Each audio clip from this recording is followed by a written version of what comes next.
Coming up on Cardinals Insider, I chat with fellow Gold Glover Nolan Arenado. Now that I'm getting older, and I thought, like, you know, did you used to cut back on ground balls, or as you got older, were you always taking a bunch of ground balls? I always did. I loved it. Plus, hit the field for a historic bullpen. In the end, his importance to the St. Louis Cardinals is one day he'll wear that red jacket. And later, we follow Jack Flaherty through a spring training video day. All that and more ahead on the season premiere of Cardinals Insider.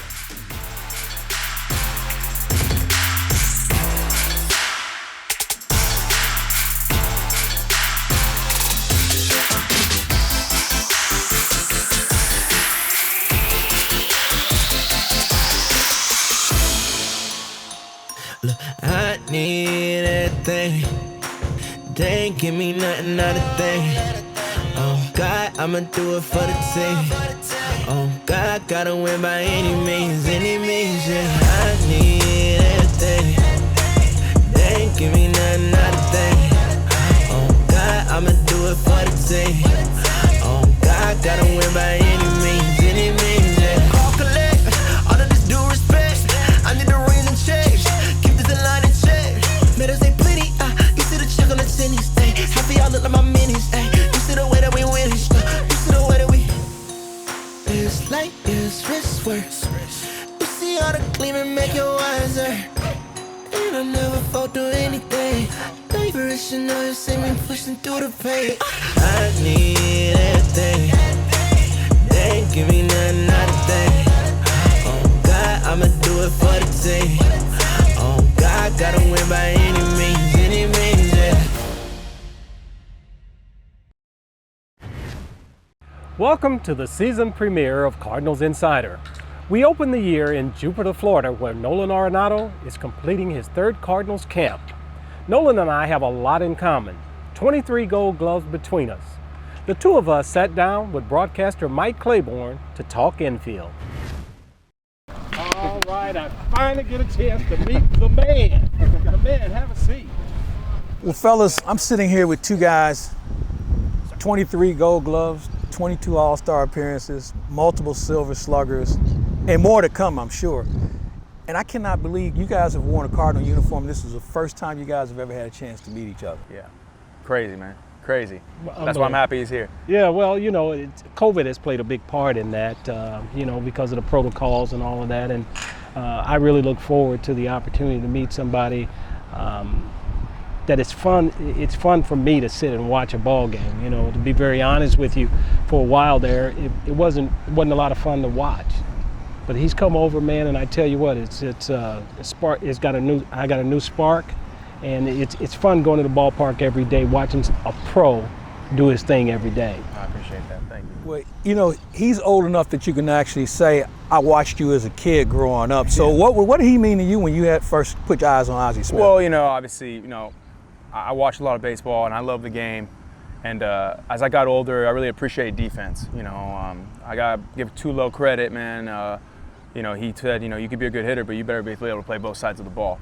And so, you know, you always watch the best defenders in the game, and he's obviously, you know, probably the best to ever play defense. And, you know, just watching and obviously talking to my dad, you know, my dad loves the game too. And we always talked about Ozzie, you know, he always talked about that play he made with the Padres where he dove left, made it with his bare hand, you know, all those little things. And, you know, moving around the bases the right way. And, you know, you just appreciate a legend. And I appreciate he's a fan of me. But it's good to have guys like him around.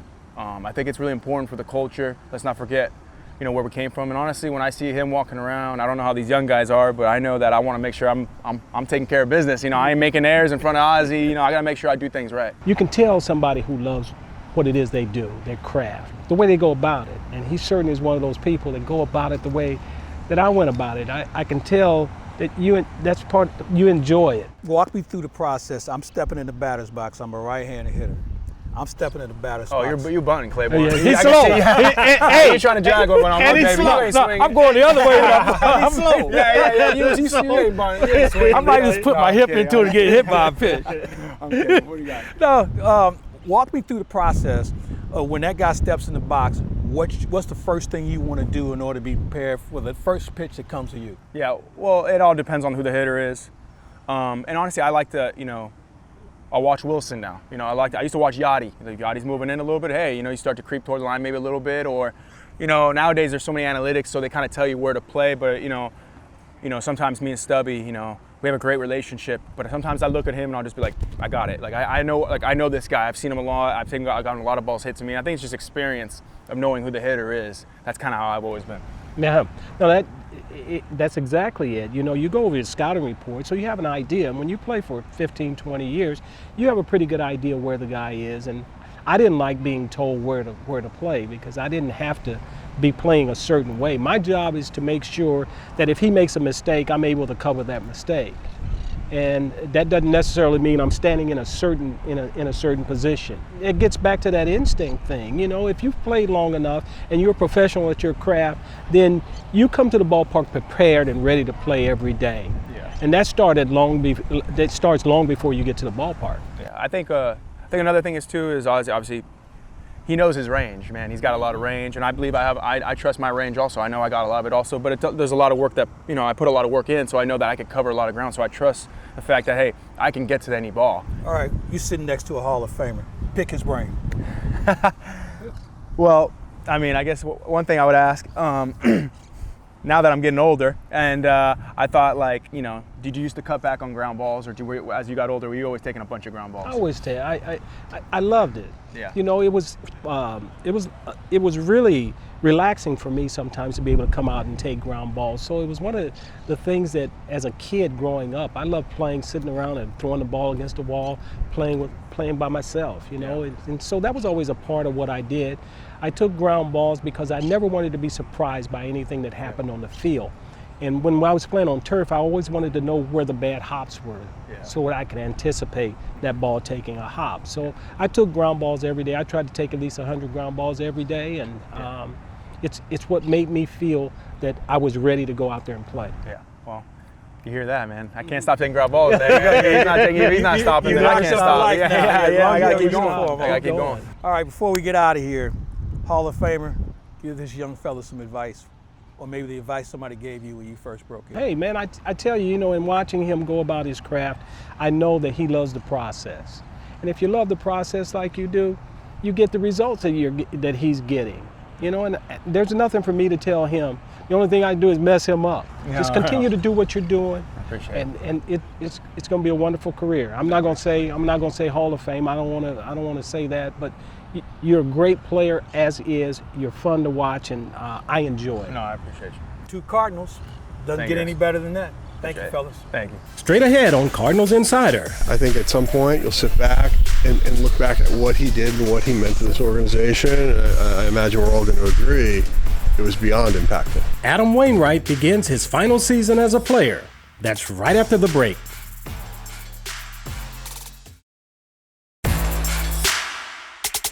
Adam Wainwright is entering his 18th season with the Cardinals. He says that this will be his final year, which gave his first bullpen of the spring special significance.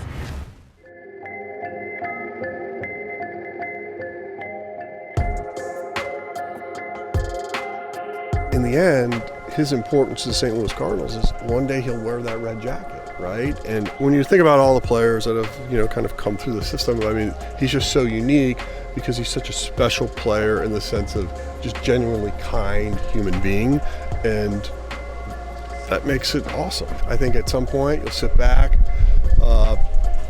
and look back at what he did and what he meant to this organization, and I imagine we're all going to agree it was beyond impactful. I've always been fortunate enough to have those types of players as leaders, and that's not by a mistake. I mean, that's intentional. And so having those kind of players here, absolutely. So that next generation is going to get more exposure to Adam, and that's great.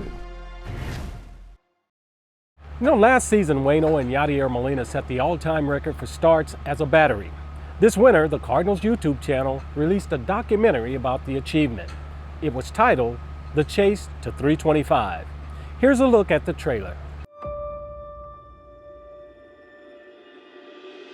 I think it's just something that's remarkable. That's surreal. So special. So many things have to come together for 2 careers to parallel each other like they have. I mean, this is history, what you're seeing. This will never be touched again. Adam Wainwright and Yadier Molina have the record of 325 starts as a regular season major.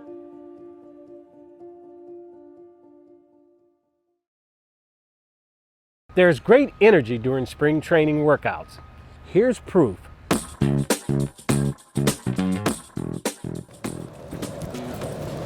Ozzie, how are you? Good to see you. I'm a little late. I gotta go.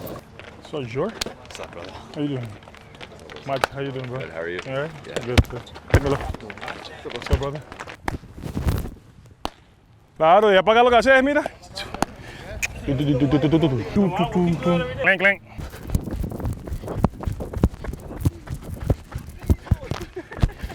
How many triples you have in your career? Ooh, like 10. Oh, I think more than 10. Before you 90. face whoever, they had some pitchers, some started that goes 92, 91, 92, 93. Now it's like, who we facing? Facing somebody that throws 100. Yeah, Nail is, dude, he came in a couple times last year for us. Mhm. Dude, it almost, I bet if you went and looked at his stats last year, I bet he got more outs than he threw pitches. Up, baby. Bro. Good job, brother. Appreciate it. Yes, sir. Carter? Oh, that's good. Has a good shape on it. Money. Good arm. Sometimes we want. First time I've done it to bases. You want to like almost like lean back when you throw. Yeah, you know, so like I gotta have when my you weight. It's like you're hitting. really want to lean on it to smash it far. I feel like We throw it really hard. We want, ooh. Wow! I remember when I used to play third base. Safe. Safe. Slow down. Slow down.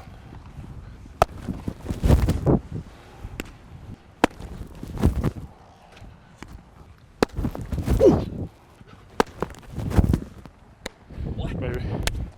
Straight ahead, get on the field for the spring training opener.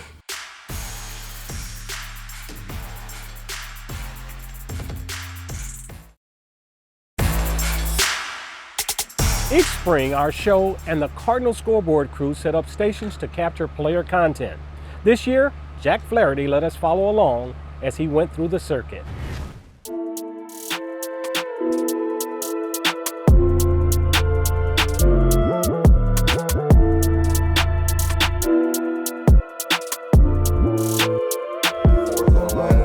Numbers I would have picked. I would have worn 9, but that was retired. 22 was always a number that I just liked the way it looked. everybody asked that question. Probably Tatum or Donovan Mitchell.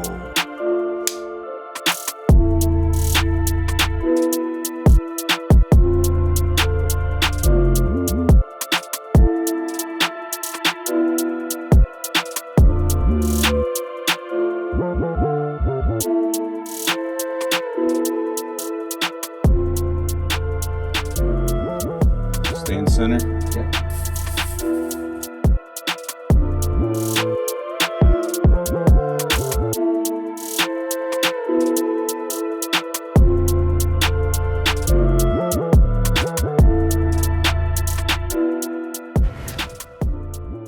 Opening day in St. Louis stands alone, but the Grapefruit League opener also brings lots of excitement. Let's hit the field to see what this year's first game looked like.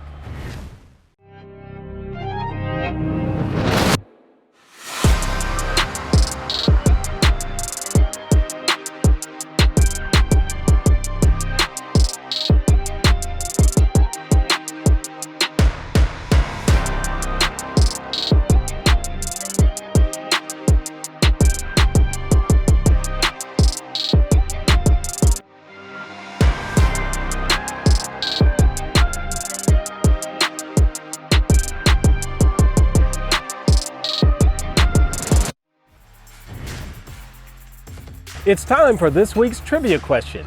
Who played Take Me Out to the Ball game before the first ever game at Roger Dean? The answer when we return.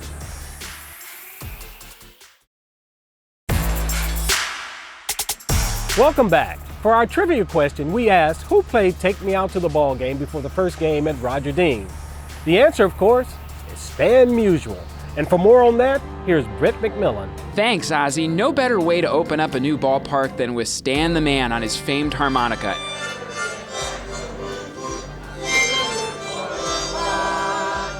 And that is exactly what happened here at Roger Dean on February 28th, 1998. He played Take Me Out to the Ball game in front of 6,899 fans. St. Louis and Cliff Polite threw out the first pitch in ballpark history, and McGuire mania was already in full swing. Of course, 98 would become a record-setting season for Big Mac with the great home run chase. There it goes!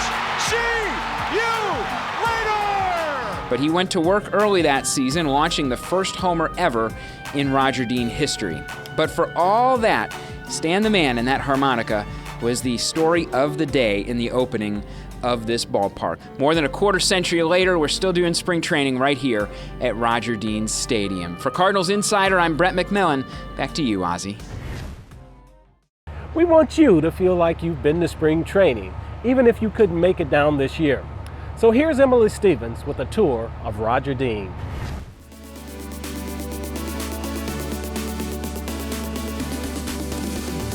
It's that time of year again. Welcome back to Cardinals Spring Training. Today, I'm going to show you all the ins and outs of everything going on at Roger Dean Chevrolet Stadium. Let's go.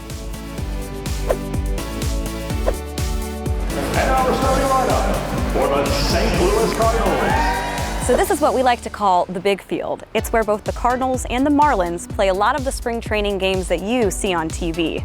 This ballpark is also the only one in the country that hosts 4 minor league teams. And of course, it's a staple of Cardinals fantasy camp, so you could say this stadium stays busy pretty much all year round. Roger Dean opened in 1998, and it can hold about 8,000 fans. Fun fact, Mark McGuire hit the first home run in ballpark history. So this is probably where the players spend the most time at spring training. These are the backfields. There's 6 full-size fields, 2 half fields, multiple batting cages, and multiple training facilities. For fans interested in watching spring training practice, follow me this way. If you're looking to get out of St. Louis in the winter, definitely come to a spring training practice. It's a great way to meet your favorite players, and it's free for all fans. So that's a quick look of what it's like at Cardinal Spring Training. We'll see you back in St. Louis. When we return, I'm answering one of your questions. It's Ask Ozzie, and it's up next.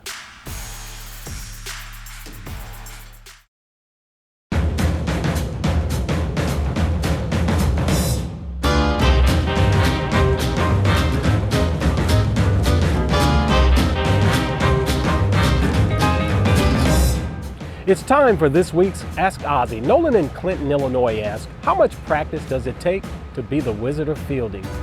Well, Nolan, I've always taken a lot of ground balls. You know, I was blessed with the pretty good hand and eye coordination, and I never wanted to lose that because that was my ticket to the big leagues. So I took at least 100 ground balls every day, trying to maintain that hand and eye coordination, and over a 19-year career, it panned out. The thing that I enjoy about taking ground balls is, for me, it's very therapeutic. It's the way that I can get away from the rest of the world, and it's very relaxing. Thanks for the question, Nolan. If you want to submit a question, visit cardinals.com/askozzie, and we'll be right back.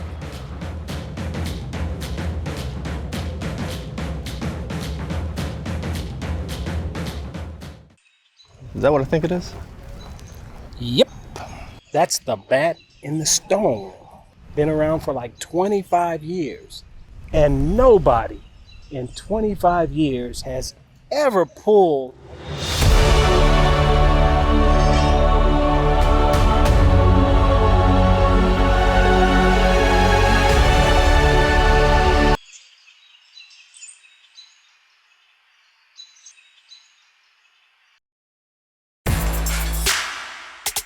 Spring training is truly exciting, packed with potential and promise.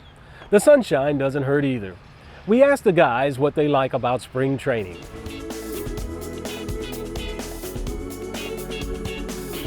We get to go back and play baseball. Getting back out on the field, like that first, like just, all right, we're back together, let's go, the energy that it comes with it, and I just love feeling like part of a team again. I mean, I've lived here the last couple months. We moved down here, so it's kind of been a ghost town. You see guys start rolling in and giving people hugs and asking them how their family, how their off seasons went. That's kind of my favorite part. First of all, I love the weather. You know, in St. Louis, it's cold right now, and getting down here, it's mid-70s, low 80s right now. It's just fun to see all your teammates and coaches that you haven't seen the whole offseason. By the end of the year, it's probably good that we get away from each other because we've been basically living together for 8 months, but then, you miss everyone and just the fun you have. In the offseason, a lot of times you're on your own, which is good, but it's nice to get everyone back together. Jupiter. I like the area down here. It's different. I just like getting to see all my teammates. It's good to catch up with everyone after the offseason. I love spring training. I love the morning schedules, getting up and kind of driving to the park when the sun's still coming up. I like kind of the buzz of the fans. Everybody's getting excited. The whole schedule kind of flows with my mentality, especially into this year. It's a good transition for me coming out of the off season into the season. Be able to wake up early, do my routine, stick with my routine that I've carried over from the off season. That's what I really enjoy about it. Kind of get that itch in January once we start throwing and everything. It's just like, I'm ready to leave. I'm like, everybody's like, oh, are you like sad to leave home? Like, no, like I get to actually go play. That's it for this episode. You can always catch us online at cardinals.com/insider or on YouTube. And we'll see you next week.